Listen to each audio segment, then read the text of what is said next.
5 minutes. There we go. Dispensed with the radical right-wingers in 4 minutes. I've heard a number of interesting things about Islam from you and one of your intellectual soulmates, Camille Paglia.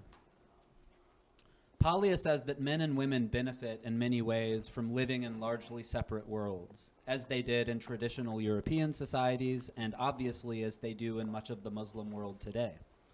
Relatedly, Paglia considers passionate masculinity a critical force for defending, sustaining, and advancing civilization. And she argues that passionate masculinity, while virtually moribund in the Western middle and upper classes, is alive and well in the Muslim world. You have expressed some sympathy for the Muslim critique of the West, its godlessness, its spiritual void, its materialism, its technology-induced removal from life's elemental realities. You've said it is extraordinarily naive to believe that the differences between European culture and Islamic culture are not about anything fundamental. You've expressed concern that Islam is a totalizing system, and in a quote that stood out to me, you said in a Patreon chat on YouTube that in your view, quote, the only countries in the world that are essentially worth living in any real sense, are the ones that are predicated on the Judeo-Christian tradition and manifested in the Western body of laws, unquote. So an open-ended question, how would you synthesize your perspective on Islam and the fact that the Muslim populations of Europe and Canada, a product of recent immigration, are growing and reproducing much faster than the European-descended populations in these countries? Man, you guys really did spend a lot of time coming up with troublesome questions, didn't you? And we can end with See, that. one of the problems is that I'm an ignorant man, and there's lots of things that I don't know. You know, and I don't understand Islam. I don't know enough about it to be an intelligent commentary on it. I've done my best to peck away at the edges, but you know, it would require multiple years of study to understand the similarities and differences between the two viewpoints. It looks to me like what Islam did was take a group of radically disparate tribes and unite them under a single ethos.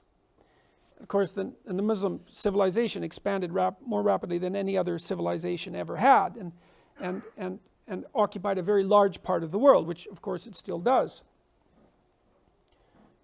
Perhaps there's something to be said for that unifying tendency.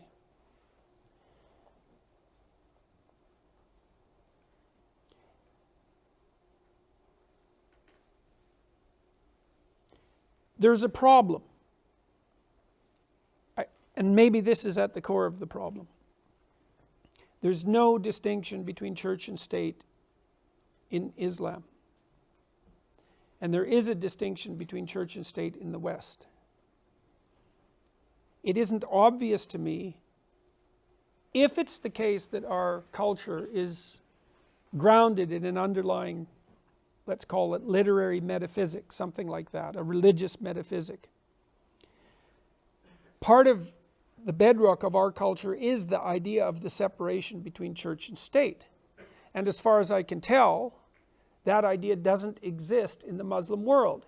And so I cannot understand how that faith is commensurate with the institutions of the West. It doesn't seem to me that there's any evidence that it's commensurate, because the number of Islamic democracies is, let's call it, finite. The best example has probably been Turkey. And Turkey, as far as I can tell, isn't doing that well at the moment on the democratic front. And it looked like the great shining hope. And a lot of that was a consequence of secularization.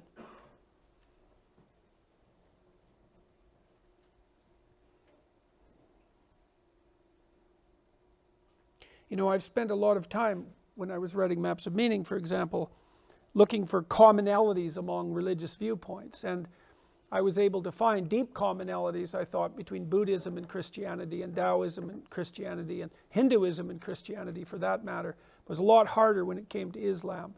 It's not a faith that's opened itself up to me. I don't understand it well.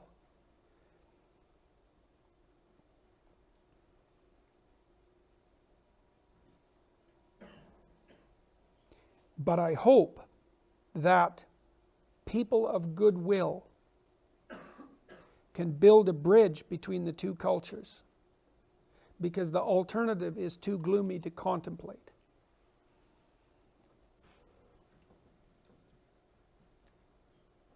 And finally, you've stated, quote,